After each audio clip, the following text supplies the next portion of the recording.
Bonjour à tous et bienvenue sur Crypto Signal. Aujourd'hui, on va parler de l'inflation avec des très bons chiffres qui viennent de sortir. Ça va probablement nous donner un petit peu d'air. On ira faire ici aussi plusieurs reviews sur des choses et d'autres.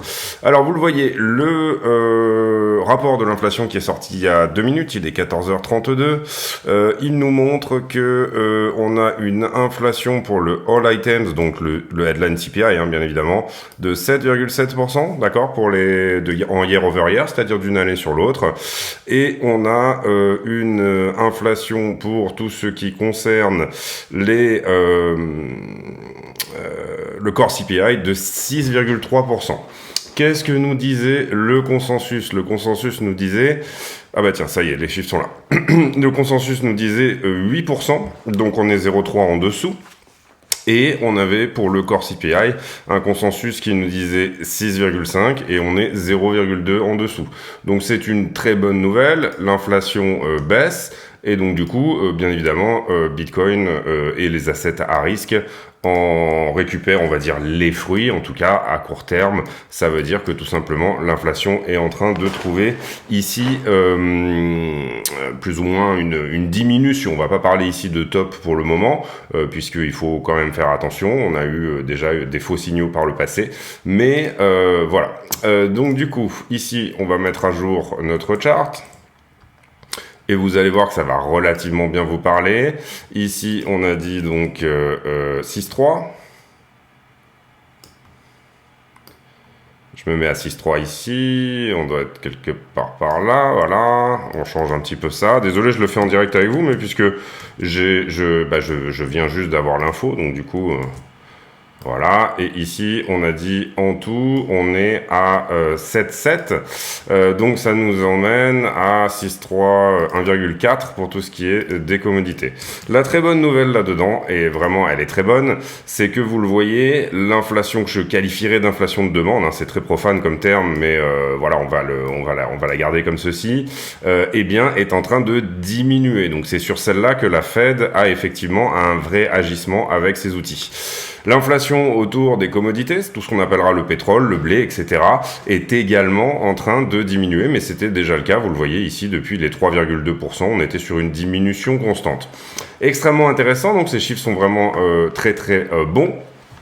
Personnellement, je trouve que c'est vraiment quelque chose qui va pouvoir donner de l'air ici au marché des cryptos qui en ce moment est fortement mis à mal par des affaires internes et ça on en a suffisamment parlé sur la chaîne pour ne pas refaire ici plus de choses dans la vidéo là-dessus. Qu'est-ce qu'on peut regarder en termes de structure ici? Déjà, on voyait que, je vais me remettre ici sur Bitcoin, je me remets en log et je vais me remettre là j'étais en monthly, je vais me remettre en 15 minutes. On voit que Bitcoin réintègre ce support des 16 800 et pour moi c'était extrêmement important de le faire et de le faire rapidement. Et pour moi, vraiment, c'est les 18,5 qui vont donner le ton. Pourquoi les 18,5 vont donner le ton? Et c'est tout à fait possible qu'on y aille assez rapidement, tout comme il est possible qu'on soit juste sur un tout petit rallye de soulagement et que, entre guillemets, ce CPI baissier soit déjà dans les prix, mais j'y crois pas trop. C'est très difficile de pricer l'inflation. Parce que pour moi, si on s'installe trop longtemps ici dans cette zone, donc je dirais entre les 12 et les 18, c'est pas une bonne chose. Vous voyez ici sur le volume profile qu'on a un point de contrôle très important autour des 18,5, 19 et moi j'aimerais beaucoup qu'on repasse ça assez vite. Sur Ethereum, parce que ça voudrait dire ne pas s'installer entre 12 et 18 pendant extrêmement longtemps. Sur Ethereum, pour moi vraiment la zone à repasser c'était les 1265 et vous voyez qu'Ethereum est en train de le faire 6 minutes après la news. Donc a priori ici on a quelque chose d'intéressant à jouer là-dessus. Sur Ethereum pour moi c'était extrêmement important aussi de repasser à nouveau cette droite bleue là qui est la ligne de coup d'une épaule tête-épaule, histoire de désactiver un petit peu la figure. Et c'était extrêmement important, puisqu'ici on a fait une nouvelle vague, vous le voyez dans ce bull flag, et ben qu'on perde pas le flag dans son ensemble. Et vous voyez qu'on l'a pas perdu, vers les 1050, on est resté ici à flot. Donc si jamais on repète ce flag, on repull back dessus, etc., on réactive bien évidemment toutes les targets haussières précédentes. Si jamais le marché considère que la crypto a été trop mise à mal, puisque vous comprenez que dans cette baisse, il y a la baisse FTX, mais il y a aussi une baisse pré-CPI, et bien à ce moment-là, voilà. Pour moi, on a tellement de liquidité là ici au-dessus, et je dirais que vraiment principalement, je vais reprendre Bitcoin, mais principalement le gros de la liquidité, il se trouve à peu près ici au 21,6. Vraiment sur les derniers niveaux, on va dire les positions fraîches, on a pas mal de choses à prendre ici. Eh bien, pour moi, si on reprend ces niveaux-là, eh bien, il faudra faire attention au-dessus de cette zone si on revient chercher ici ce plus haut, parce qu'on pourra tout simplement être juste dans un short squeeze, c'est-à-dire tout ce qui reste, tous les gens qui ont shorté ici cette histoire, qui pourraient, bien évidemment ici, on pourrait être juste dans une chasse de leur liquidité. Donc on va bien surveiller que la demande au spot revienne, mais dites-vous bien que théoriquement, la demande institutionnelle au spot devrait revenir en partie, parce que tout simplement, on est potentiellement ici on a potentiellement trouvé le pic d'inflation, et donc du coup, ainsi de suite. Quelque chose que je voudrais vous montrer, que je trouve super intéressant, c'est l'indice des prix des producteurs chinois, le PPI, mais en Chine. Pourquoi c'est intéressant? Parce que effectivement, comment expliquer ça? On a et là du coup, je sais pas, je vais peut-être bouger la caméra pour que vous voyez bien. Je sais même pas comment on fait. Donc du coup, si je sais comment on fait, mais c'est un petit peu chiant, excusez-moi. En gros, je vais vous montrer plutôt. On va faire ça comme ça. On va faire ça comme ça. Voilà. Est-ce que je peux le grossir comme ça? Pas vraiment. Oui, ici, là, vous voyez mieux quand même. Vous voyez le pic ici. Et le pic, il est en octobre 2021. D'accord? Et en conséquence, ce qu'on peut vraiment penser, c'est que en Chine, les prix à la consommation ont extrêmement augmenté, vous le voyez ici, sur toute cette période-là, et ça c'est relativement fondé par rapport à tout ce qui était augmentation du pétrole, etc., reprise on va dire post-Covid. Et puis ensuite, on a eu effectivement un indice des prix de production chez les Chinois qui s'est mis à diminuer fortement et qui actuellement revient voilà, à des niveaux beaucoup plus normaux. Et ces prix à la production chinois, bien entendu, se répercutent sur nos importations, à savoir, je sais pas, votre télé, enfin tout ce qui est entre guillemets produit en Chine, c'est évident.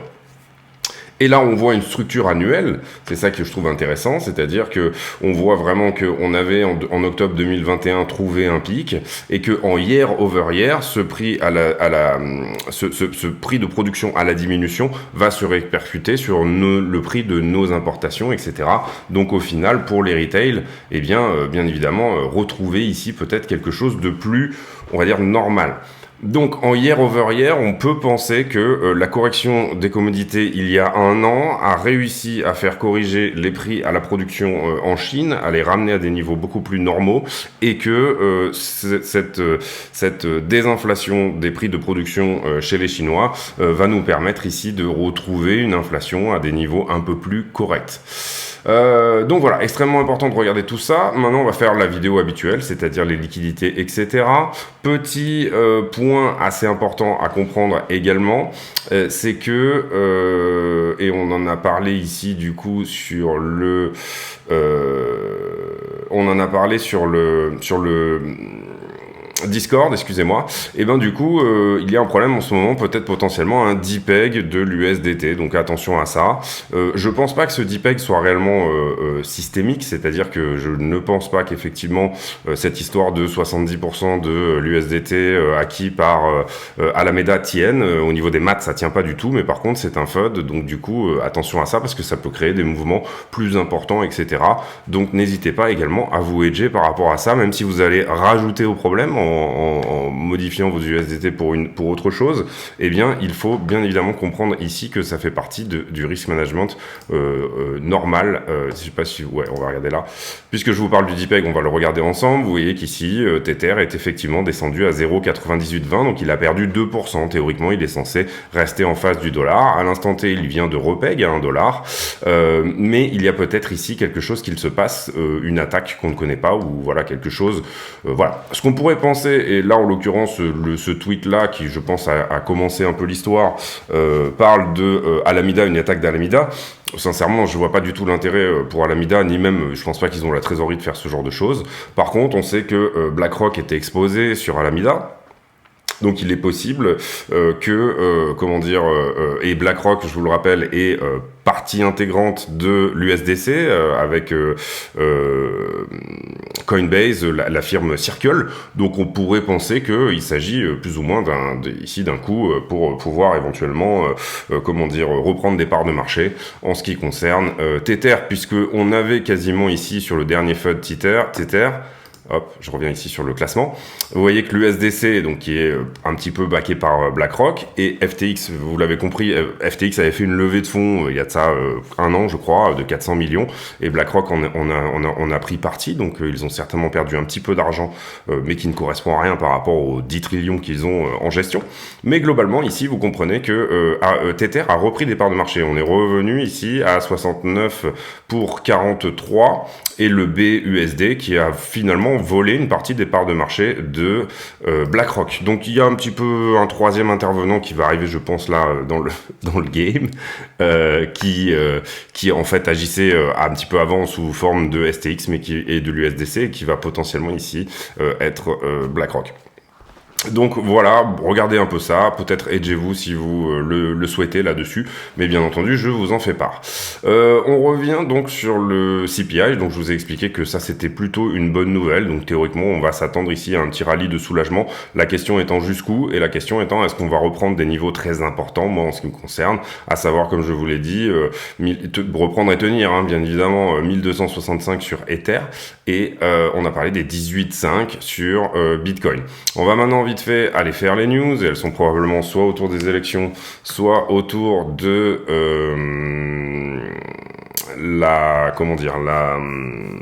l'inflation, bien évidemment. Ici, vous le voyez, le Sénat, on est désormais pour avoir la majorité, le Sénat est vraiment en basculement, on sait pas trop de quel côté il va basculer, mais on peut imaginer en tout cas que au final, les républicains auront la majorité au Congrès. Donc du coup, bon, c'est un mi-terme à peu près normal, avec finalement une période de, entre guillemets, cohabitation entre les deux. Donc ça, les marchés devraient apprécier aussi. Ici, Tron qui prend 4000% sur le fait que Justin Sun a parlé éventuellement de devenir le sauveur de FTX. Alors son tweet est un peu bizarre, on ne sait pas trop si on va vers un rachat de la part de Justin Sun de FTX, ou si jamais on va... En tout cas, ça a été plus ou moins retweeté par Sam, donc confirmé, et on ne sait pas trop si ça va vers un rachat ou tout simplement juste pour les utilisateurs de Tron pouvoir sortir de FTX. Son tweet était assez ambigu là-dessus. Ensuite, on va sur Finbold. Donc on va dire probablement que les utilisateurs de FTX récupéreront leurs fonds à un moment donné. On a parlé de BlackRock aussi. Il est possible que BlackRock injecte les 5-6 milliards manquants pour... pour le coup, je sais pas du tout ce que ça peut donner de ce côté-là. Mais en tout cas, pour l'instant, on n'a pas eu de dépôt vraiment de faillite. Ils sont en train de faire le tour des investisseurs possibles. Donc du coup, a priori, voilà, ils sont en train de chercher quelqu'un. Ensuite, une personne de la CFTC ici, donc la commission des commodities, qui fait des commentaires. Alors j'ai lu l'article, ça, il y a rien de bien nouveau. Simplement, on peut penser ici que le crash FTX va à nouveau rajouter dans les volontés de régulation autour des exchanges également, ce qui est pas forcément une mauvaise chose, c'est-à-dire probablement un one-to-one au niveau de ce que vous avez en asset client vers ce que vous avez en face, quoi. C'est-à-dire vous ne pouvez pas spéculer avec les assets de vos clients, ce qui serait plutôt en soi une bonne chose au final. Ici, Bankman-Fried qui dit que sa priorité est justement de trouver des fonds après le fait que le deal Binance soit tombé à l'eau. Donc ça, important aussi. Ici, sur bitcoin.com, pas grand-chose. Ici, on l'a vu, le CPI, et vous l'avez vu, donc on avait un 7,7 et un 6,3, donc ça c'est plutôt la bonne nouvelle du jour. Et ici, crypto et la tech sont les premiers dominos à tomber, alors que la liquidité se fait rare, dit ce money manager. Voilà ce qui pourrait se passer. Alors, j'ai pas lu cet article encore, mais si jamais il y a quelque chose d'intéressant, je ne manquerai pas de vous en faire part. En quoi c'est important, cette espèce de CPI qui continue à diminuer? On va continuer ici là-dessus, puis ensuite on ira regarder un petit peu les marchés, puisqu'ils ont ouvert, et la stablecoin dominance, etc., un petit peu comme on fait d'habitude.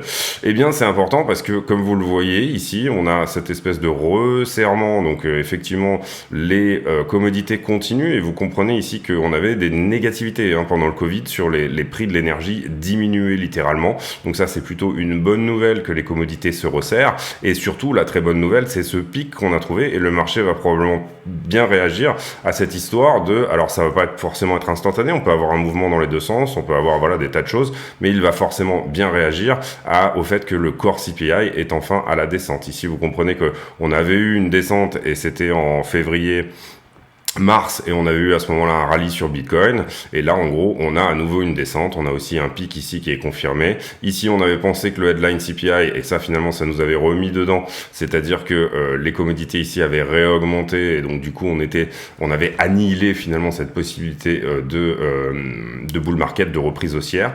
Mais comprenez bien ici que on a deux choses qui se sont passées cette semaine, qui est une hausse du chômage et une baisse de l'inflation, qui pourraient potentiellement bénéficier aux assets à risque, qui pourrait potentiellement aussi nous faire dire que cette fulgureuse ascension du dollar est désormais va se calmer, et etc., etc.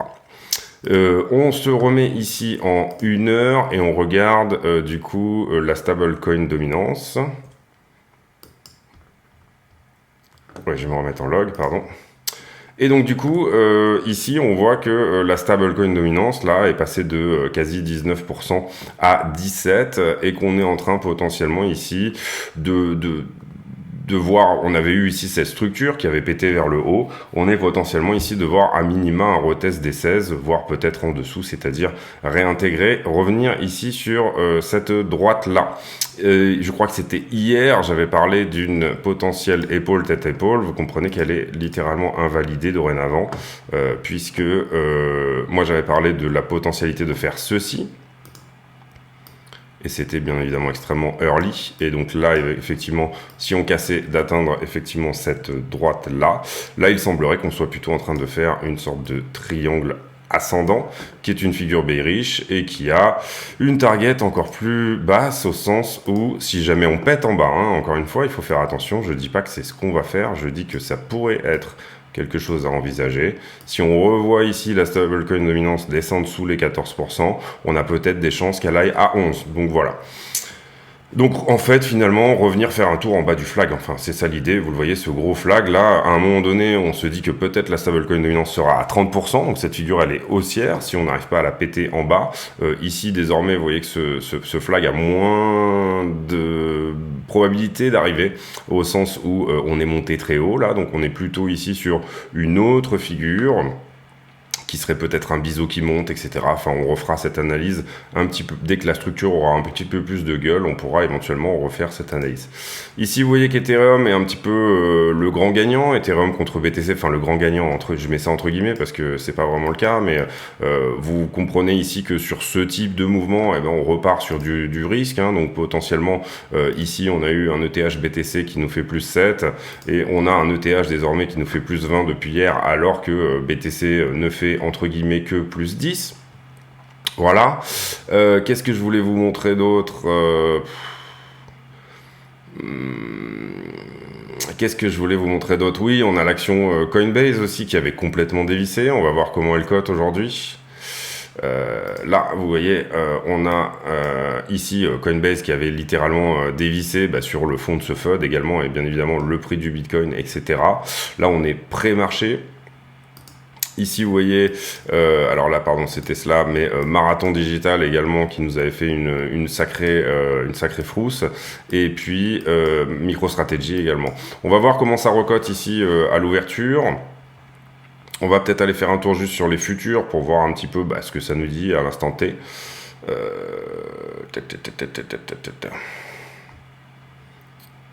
Désolé, hein, j'ai pas préparé la vidéo, j'ai voulu la faire vraiment à la sortie du CPI.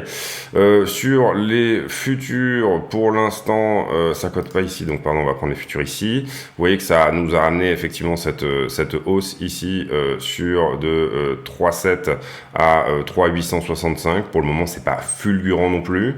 Et sur les Nasdaq, hausse aussi de 10 000 à 11 000. Donc là, pour le coup, on fait une jolie montée puisqu'on parle d'un plus 5%. Pour le moment, tous les scénarios tiennent à peu près. La grande question, c'est jusqu'où il va falloir aller. Voilà, c'est ça, je voulais faire les liquidités ensuite, et puis voilà, clôturer. Donc, qu'est-ce qu'on a pris hier? Vous voyez qu'on a pris 611 millions, la plupart sur du long, sur les dernières 24 heures, donc 226 millions sur BTC et 150 millions sur ETH. Au niveau du carnet d'ordre, vous voyez que là, on est sur Binance. Pas mal d'ordres qui ont été filés ici sur la descente. On a assez peu d'ordres qui se faxent à la vente, même si ça commence à s'intensifier ici un petit peu. Ah ouais, j'ai des charts Glassnode aussi à vous montrer après. D'accord, c'est pour ça. Ici, qu'est-ce qu'on voit? On voit que comment s'est fait là toute cette baisse. Donc là, on est sur les marchés en levier, donc on est sur Bitcoin toujours. On a pris ce point de longue.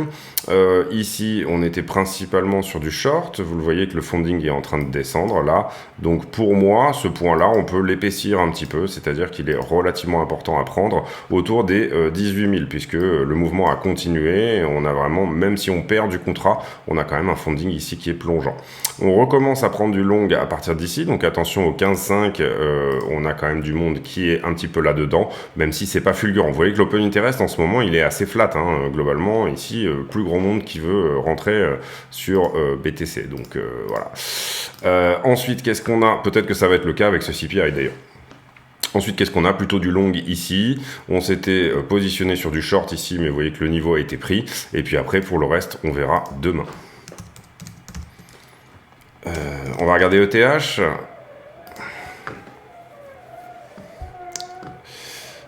Sur ETH, eh bien, on s'était mis à ce niveau-là. On avait noté qu'il y avait pas mal de shorters. Et vous voyez que ETH est déjà en train de prendre ce niveau-là. Donc ça, c'est important. On a ici liquidé ce gros niveau qui nous avait emmené quasiment jusqu'à ici. On recommence à longuer à partir de là. Donc on peut imaginer qu'il y a quand même aussi du longueur qui est rentré à partir de ce niveau-là, c'est-à-dire les 1072 $. Et à partir de là, on se construit sur du long jusqu'à ce moment-là où on se construit sur du short. Et vous voyez que depuis, le prix est reparti. Si on dézoome un petit peu, pas grand-chose à prendre sur Ethereum avant les 1005 dorénavant.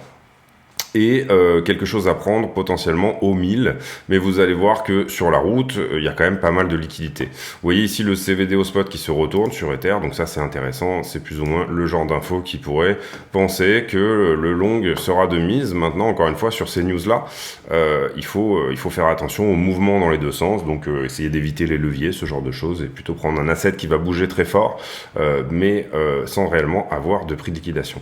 Ici, vous voyez qu'on avait ce matin 32 milliards à liquider au-dessus de la tête sur BTC. Et excusez-moi, et que ici on est en train de partir pour une liquidation de short. On a une très grosse position qui s'ouvre ici au 16,3, donc peut-être que potentiellement le prix va devoir nous donner des raquettes ici un peu dans les deux sens, histoire de nettoyer les positions longues qui se sont mises sur le chemin. Mais néanmoins, on a énormément d'argent au-dessus et pas mal de petits portefeuilles. On voit pas de grosses positions là ici, mais pas mal de petites positions qui ont été ouvertes sur toute la descente. Ici également, et c'est ce qu'on va regarder sur Ethereum, si ça va bien charger.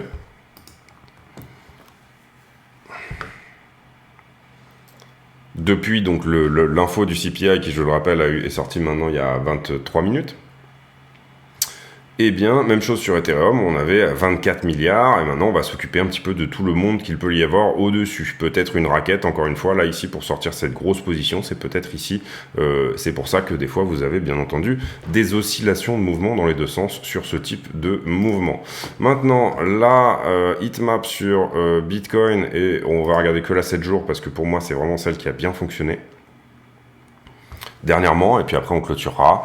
Eh bien, vous voyez que ici on est venu chercher toute cette poche de liquidité. Vous voyez, ça c'est tous les niveaux qui à chaque fois on a un plus bas, un plus bas. Ici on est en train d'en créer un entre 14 et 15 000. Hein, donc attention, ce mouvement n'est pas forcément tout de suite reparti vers cette grosse poche de liquidité là qu'il y a vers les 22, mais on peut imaginer ici que cette news finalement va laisser monter le prix pour aller tout simplement liquider naturellement et sans dépenser d'argent les shorters au-dessus. Et on va se servir ici des liquidations des shorters pour pouvoir, bien entendu, servir ceux qui ont besoin de très grosses sommes en Bitcoin, puisque c'est ça l'idée. Les balances sur les exchanges, puisqu'en ce moment on fait très attention à combien on les exchange, etc. Vous voyez que Coinbase ici a perdu 50 000, donc attention à ça, même si Coinbase a l'air très sérieux, puisque en bourse, donc extrêmement audité, quand même on est sur les 30 derniers jours moins 50 000 BTC sur Coinbase. Au final, vous le voyez qu'on a eu une énorme augmentation des BTC sur Binance, mais au final, on a une très forte sortie également. Alors peut-être que voilà, Binance a fourni des liquidités à d'autres exchanges, mais c'est important de le montrer. Bizarrement, Bitfinex qui affiche un plus 51 000, donc voilà, Bitfinex est toujours un petit peu à l'inverse du marché, donc je sais pas s'ils pipotent leurs chiffres ou voilà, et il reste, désormais on n'a que 35 BTC qui sont sortis, puisque bien entendu les retraits ont été bloqués sur FTX.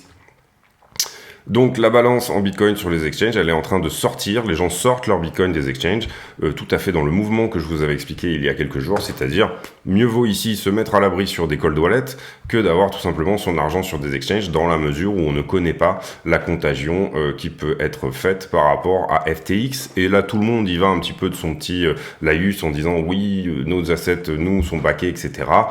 C'est plus ou moins le signe qu'il faut faire attention.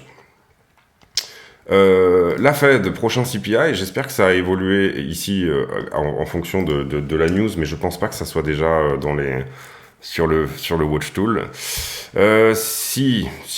Donc au 14 décembre, désormais, vous avez 80% des gens qui pensent que la hausse ne sera que de 0,5%. Alors c'est normal, quand une news comme ça sort assez fort, le marché est désormais en train de se dire peut-être que finalement la hausse ne sera pas de 0,75, puisque effectivement les chiffres sont bons. Vous savez qu'on aura 2 CPI data avant le prochain meeting, c'est-à-dire qu'il y aura également celui du 10 décembre, donc bien évidemment attention à ça. Je ferai un point sur les trucs à venir au niveau du calendrier, alors pas demain, parce que demain je ferai pas de vidéo, au sens où en fait je pars en week-end tout simplement. Mais je ferai un point là-dessus sur vraiment la Fed, etc. On en parle suffisamment sur la chaîne pour que ça puisse intéresser tout le monde. News majeure pour moi vraiment, et je faisais très très attention à ça. Ça y est, on a Ethereum qui est devenu déflationniste avec moins 5000 Ethereum depuis The Merge. Donc cette espèce de descente ici a énormément fait burner, puisqu'il y a eu énormément de transactions sur Ethereum, puisque il y a eu un FUD, donc les gens ont vraiment eu peur. Et vous voyez que si jamais on était resté en Proof of Stake, on aurait imprimé ici 662 000 Ethereum. Donc pour moi, Ethereum est déflationniste. C'est une info pour moi massive concernant Ethereum. Vous savez à quel point j'affectionne ce projet. Donc du coup, bien évidemment ici, j'ai mon biais qui est le mien de dire c'est une super news. Et je pense aussi que c'est pour ça qu'en ce moment, Ethereum surperforme. En plus de cette news du CPI, on va avoir sur Ethereum en plus cette news comme quoi effectivement on a dépassé la supply qu'on avait au moment de The Merge, on est passé en dessous. Ici, notre ami la baleine numéro 4, qu'on regarde assez souvent. Hier, on avait dit qu'il avait rechargé 2000 BTC. Il s'agit de ces deux lignes-là.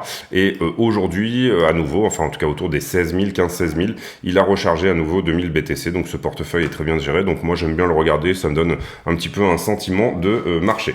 Donc je vous ai parlé de Tether, je vous ai parlé de BlackRock, je vous ai parlé de la baleine 4. On va vite fait faire un tour sur quelques charts. Et désormais, on va donc se mettre sur tout ce qui est on-chain. J'ai un problème avec mon abonnement Glassnode, donc je peux pas vous le montrer en direct, mais Glassnode a sorti une newsletter. Je vous invite d'ailleurs, si vous parlez anglais, à suivre leur newsletter. Elles sont très bien faites et elles sont gratuites, qui expliquait un peu la structure de marché, et c'est quelque chose que réellement je partage. BlackRock nous dit le gros épisode, donc là c'est la realized loss, ça veut dire quand vous vendez vraiment vos coins, on sait, puisque comme vous le savez les coins sont numérotés, on va faire ça simplement, un petit peu comme un billet numéroté. Quand vous vendez vos coins, on sait à combien vous les avez achetés, il suffit de scruter toute la blockchain pour pouvoir voir ces choses-là. Et on voit ici un épisode de capitulation massif, effectivement, au moment de Luna, où effectivement on a eu énormément de gens qui ont vendu à perte. Et cet épisode, le Black Swan, là, qu'on est en train de voir en ce moment, vous voyez que l'épisode de capitulation, la vente des coins à perte n'est pas aussi importante en valeur que ce qu'on avait eu. Là, on avait eu un jour à plus de 4 milliards et un deuxième jour autour des quasiment 2 ou 3 milliards. On avait vraiment eu ici 6 milliards de liquidés. Et vous voyez que là, actuellement, on est au milliard à peu près, c'est-à-dire au milliard de coins qui sont vendus à perte. Pourquoi ça ? Tout simplement, si vous regardez également la structure, et c'est le point de contrôle, c'est exactement le point de contrôle que je vous ai montré tout à l'heure, à 18,5, on a énormément de gens qui ont acheté. Et ici, ce que vous regardez, c'est une échelle en logarithmique, c'est-à-dire que c'est en pourcentage, mais si jamais je vous donne l'échelle en valeur, ça va plutôt donner ça. Concrètement, ça veut dire que la majorité du marché, des coins qui ont été vendus dans cette zone, c'est-à-dire au moment où on a capitulé, étaient des coins qui avaient été acquis il y a très peu de temps. Parce qu'ils avaient été acquis dans la zone entre 18,5 et 21 000 $, admettons. Donc, prenez bien en considération ici pourquoi on n'a pas un énorme pic ici alors que le mouvement devrait théoriquement être violent. Eh bien tout simplement parce que pour le moment on n'est que sur des coins de court terme qui ont bougé, c'est-à-dire quelqu'un qui avait acheté à 18 et qui se dit bon bah moi à 17, à 15 j'en veux plus parce que ça peut potentiellement aller à 10, voilà. Et ce qu'on voit au niveau des long term holders, qui sont les long term holders, ce sont les gens qui gardent leur bitcoin plus de 5 mois, on ne voit pas d'épisode de capitulation ici, vous le voyez il est tout petit là, le drop qu'on a eu ici, il est extrêmement petit et ça ressemble un petit peu à tous les autres petits drops qu'on a pu avoir sur le chemin, un tout petit peu plus gros peut-être. Mais concrètement là, ça veut dire que les diamond hands, on va dire ceux qui ont la main forte, etc., ne sont pas en ce moment positionnés à la vente. Beaucoup de gens ici sont juste en train de stocker sur des cold wallets et d'attendre. Ce qu'il faut attendre maintenant, c'est qu'au bout d'un moment, toute cette offre à court terme, elle aura été aspirée par ceux qui veulent longuer à long terme. Donc il y aura un moment donné où il n'y aura plus d'offres valides, il n'y aura plus d'offres pas valides mais disponibles tout simplement, puisque tout le monde sera en train de dire bah non, moi de toute façon je ne toucherai pas à mes coins tant qu'ils n'auront pas retapé, je dis une connerie, mais les 30 000, 50 000 $, etc., je sais pas. Et plus ou moins c'est ce qu'on voit qui est en train de se passer. Est-ce qu'il va falloir un épisode de capitulation des long-term holders? C'est une très bonne question. C'est-à-dire que là on voit cette traîne qui est quasiment parfaite, extrêmement plate, etc. Est-ce que il faudra pas secouer le cocotier à un moment donné pour que ces mecs-là donnent enfin leur coin à ceux qui font le prix finalement, qui ont suffisamment d'argent pour le faire? C'est une question. C'est-à-dire que peut-être que cette capitulation n'est pas à ce jour finie, et peut-être qu'à ce jour le marché est trop fort et qu'il faut une capitulation encore plus importante de manière à ce que ces coins changent de main. Et pour l'instant on reteste la demande court terme et vous voyez qu'elle tient pas, c'est-à-dire que les supports perdent un à un, mais concrètement on n'a pas secoué le cocotier encore des long term holders qui décident de dire bon bah ça y est, j'en peux plus, Bitcoin est à 10 000, j'ai perdu X, je vends. Et vous le voyez ici aussi également, ça c'est le Net Realized Profit and Loss, c'est-à-dire effectivement à quel moment, et vous voyez là tout à fait bien que l'épisode de capitulation majeure, il était en juin, comme on en voit par exemple ici, et ici vous voyez le prix fait un nouveau plus bas, mais on n'a pas un épisode de capitulation majeure. Je compare en rien ici la situation actuelle au plus bas de 2020 pardon, enfin non c'était d'ailleurs on était à l'été 2021, parce que la situation est différente, les fundings sont différents, etc. Enfin tout est un peu différent ici à ce stade, et j'ai déjà fait des vidéos là-dessus pour vraiment exprimer le fait que la situation était différente dans ce sens-là. Donc, par contre, ce que je veux vous dire ici, c'est que les Diamond Hands sont toujours en train de tenir, c'est-à-dire que ici, ce sont les mains faibles qui ont des bitcoins court terme, qui sont plutôt des bitcoins théoriquement spéculatifs, qui sont en train de les lâcher. Et ça, c'est les résultats des élections, mais je vous en ai déjà parlé. Et ça, c'est toujours la même charte que précédemment. Donc voilà pour moi. J'espère que cette vidéo vous a plu. On a fait à peu près le tour de tout. Je voulais encore dire un dernier truc. Si ça me revient, je vais le dire. Et sinon, bah, c'est pas grave, on va clôturer là et on reparlera demain de tout ça. Oui, dernière chose, pardon. Ce tweet que j'aime bien parce que c'est un peu ma vision actuelle des choses. En tout cas, c'est un scénario que moi, je pourrais éventuellement, potentiellement voir tenir. Et ça, c'est pour les héliotistes. On a ici une 1, une 2, une 3, Donc la une partant bien évidemment du bottom de 2018, on remonte en 2019, on redescend en 2020, le crash Covid, et ensuite on part sur une 3 qui trouve son top au premier ATH, et ça c'est un scénario dont moi je parle souvent sur la chaîne parce que je trouve que il est plutôt sexy. Et ici on a une ABC qui nous donne effectivement cette flat étendue, comme on en parle assez souvent sur la chaîne, avec une correction au 0,5.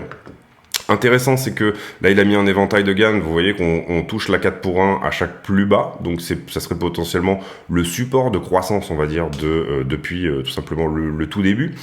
C'est-à-dire que, voilà, là, on est potentiellement... Pourquoi les vagues sont moins puissantes? Parce qu'on est sur un autre décompte. Et donc, du coup, voilà. Et là, on se dirigerait potentiellement également vers une 5. Une 5 qui aura ses objectifs. Et je vous ferai part de ces objectifs. Et vous verrez ici que... voilà, ça, je vous referai ce décompte et on fera les objectifs ensemble. Et ça peut être relativement ici intéressant avec à minima un nouvel ATH. Voilà, alors bien entendu, évidemment, on s'attend pas à ce type de décompte dans les moments actuels, etc. Mais c'est un décompte qui pourrait tenir. Voilà, donc c'est des choses ici qu'il faut garder en compte. Potentiellement en tout cas sur cette flat étendue. Pour ce qui est de la regular flat dont on parlait, pour moi j'ai plus ou moins enterré l'idée ici d'un rebond rapide aux 25 000 $ à partir du moment où on a perdu les 16,8. Maintenant on est en train de les récupérer en une journée, donc bon, on va voir un petit peu ce que ça dit, en tout cas au niveau de la structure, toute cette histoire, mais théoriquement ici, dans les règles, on est censé oublier bien entendu une flat régular, et on est censé plutôt éventuellement, si on doit privilégier quelque chose, soit privilégier une running, c'est-à-dire quelque chose qui fait un petit peu, là je vous le fais à la serpe, mais comme ça, voilà, un rebond partiel ici au milieu. Alors vous dire exactement où il pourra être, on pourrait par exemple ici aller au biseau 21,6 par exemple, puisque c'est un très bon point de liquidation. Puisque là on avait pas mal de shorters, on est obligé ici soit de faire ça, soit de considérer une flat étendue, c'est-à-dire que là pour le coup on est sur une target je crois autour des 27 000 $, j'avais fait le calcul il y a pas très longtemps. On peut être tout à fait aussi dans un autre scénario, et si vous êtes intéressé par tous les scénarios des Elliott, j'ai fait typiquement une vidéo là-dessus hier, donc du coup où je présentais un peu tous les scénarios possibles et imaginables. Maintenant, pour moi, toutes ces news-là, elles sont haussières. On va voir ce que ça donne au niveau liquidité, etc. On va voir aussi si on n'a pas des nouveaux feux, des nouvelles choses qui sortent dans la journée, comme je vous en ai parlé ici avec Tether. Mais en tout cas, pour moi, ici, sur le prochain mois, c'est une nouvelle au niveau, puisque Bitcoin répond à plusieurs narratifs en ce moment. Et la régulation en fait partie d'un côté, et d'un autre côté, on a également, bien entendu, l'inflation. Et ici, c'est plutôt bénéfique pour Bitcoin à l'instant T. Je vous laisse là-dessus, j'espère que cette vidéo vous a plu. N'hésitez pas à vous abonner si c'est le cas, activer la cloche des notifications, venir nous rejoindre sur le Discord, dont le lien est en description de la vidéo. Allez voir éventuellement également dans les liens d'affiliation de la chaîne, notamment pour tout ce qui est achat de Ledger, etc. Que un petit investissement, et sincèrement ici je vous conseille le Nano Plus, parce que vous aurez avant le Nano S. Le Nano S tout simple, vous aviez un nombre limité de coins que vous pouviez mettre dessus. Maintenant, le Nano S Plus, vous pouvez mettre autant de coins que vous voulez. Donc la seule, on va dire, grosse contrainte que vous allez avoir avec celui-ci, c'est tout simplement d'avoir à brancher le câble USB à chaque fois et de pas avoir la fonctionnalité qui marche évidemment avec le téléphone. Donc pour ceux qui sont vraiment très voyageurs, etc., peut-être le X, mais personnellement, je trouve que le S Plus ici présente une très bonne valeur ajoutée. Je vous laisse là-dessus, j'espère que cette vidéo vous a plu. Si c'est le cas, n'hésitez pas à venir nous rejoindre encore une fois sur le Discord. J'ai pour habitude de demander un commentaire à la con, et ici, aujourd'hui, j'ai décidé de pas poser une question, mais j'ai plutôt décidé de poser une réflexion. Et la réflexion du jour, ça sera de dire... dans des périodes comme ça où tout est un petit peu difficile, où vous voyez que vous avez bien évidemment des événements qui sont très compliqués, etc. D'abord, il y avait une première chose que j'ai postée sur le Discord et que je trouvais vraiment très marrante, c'est du coup, si jamais vraiment vous pensez qu'il n'y a plus d'espoir, essayez de penser à cette image des poissons qui était dans l'aquarium du restaurant du Titanic. Voilà, c'est un truc qui m'a moi toujours fait marrer, parce que voilà, mais essayez de penser à ça, ça vous remontera le moral et ça aura au moins le mérite de vous faire sourire. La deuxième chose, c'est faites attention à vos familles, etc., à ne pas transporter de la négativité dans votre famille, parce que finalement, il ne s'agit que d'argent. Et bien sûr, c'est compliqué de voir ici des sommes fondre à hauteur assez importante, des 25, moins 25, moins 30%, etc. Mais protégez bien entendu toutes vos familles, etc. De tout ça, je trouve que c'est important.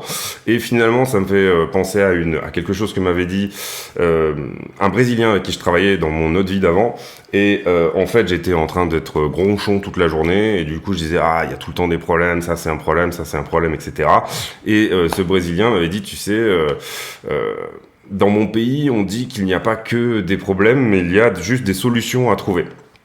Et déjà, ça m'avait fortement parlé, puisque je trouvais qu'en termes de culture d'entreprise, c'était hyper intéressant. Et la deuxième chose aussi qu'il m'avait dit, il m'avait dit, il y a un seul problème qui n'a pas de solution. Et là, pour le coup, tu peux appeler ça effectivement un problème, c'est que on va tous mourir. Et c'est vrai que finalement, avoir déjà, ne serait-ce que la santé, correspond à avoir finalement des solutions à tout. Et l'autre, voilà, c'était très philosophique aujourd'hui, mais finalement, le seul vrai problème que vous pourrez avoir dans la vie, bah, c'est tout simplement votre condition humaine. Je vous laisse là-dessus. Voilà, donc essayez de protéger vos proches, de rester smile, et puis de continuer à garder vos objectifs en tête, etc. Et de pas trop vous disperser, tout simplement sur de l'émotion. Je vous souhaite à tous une très bonne soirée. On se retrouve demain pour un nouveau point. Non, on se retrouve pas demain. On se retrouvera après-demain probablement pour un nouveau point sur le BTC face au dollar. Portez-vous bien.